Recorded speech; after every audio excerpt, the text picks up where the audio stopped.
I was, and I pray that you will allow me to be honest. While in the church, I became an alcoholic. Wow.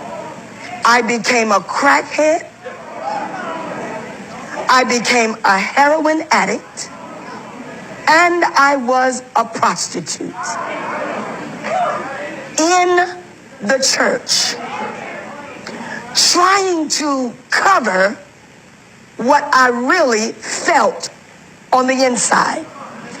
If I must say, it was a mask that I wore because I had a face for the church people, but inside me, there was this thing.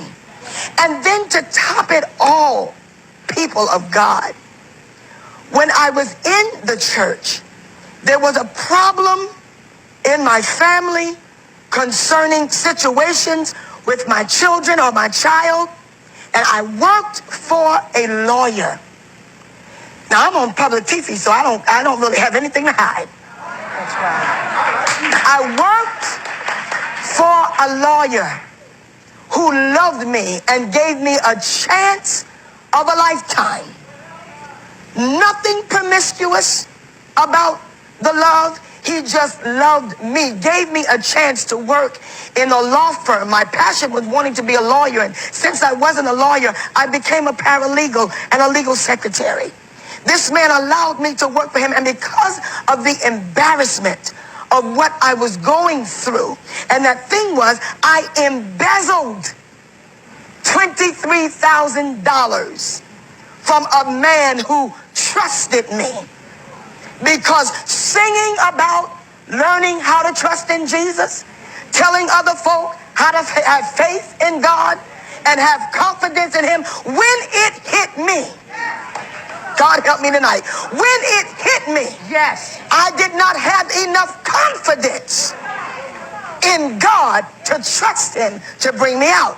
So I took matters in my own hand. But this is the victory of the testimony, Prophetess Bynum.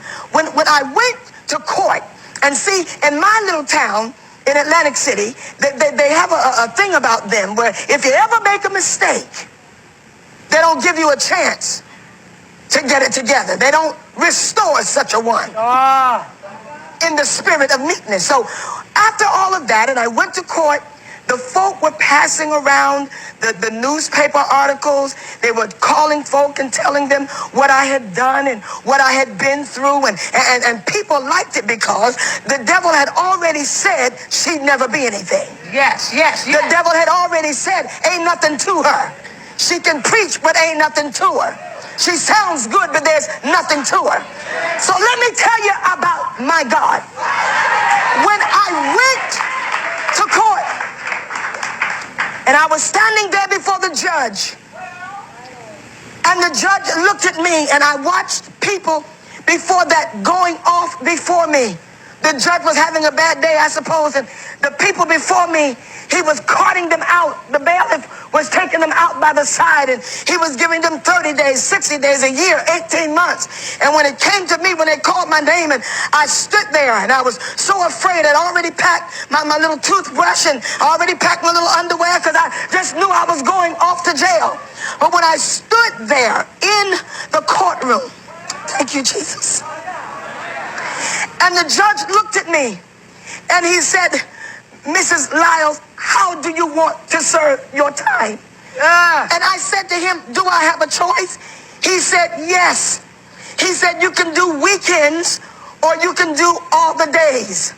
So when he began to read off what I had done and began to talk about my sentence, he said 5 years suspended. God help me in here. Can I stand up? He said 5 years suspended. And he kept on talking. And then he said 30 days. And he said you can do them on weekends. And understand this, I did not go to jail that day. I went home. He said, go home and put your affairs in order. I went home and he said, report back here next Friday night at 6 o'clock. And you know, he said, if you don't come back, there will be a bench warrant for your arrest. Well, you got to know that that next Friday night I was there. When I went to jail, what should have been 30 days turned into 12 days.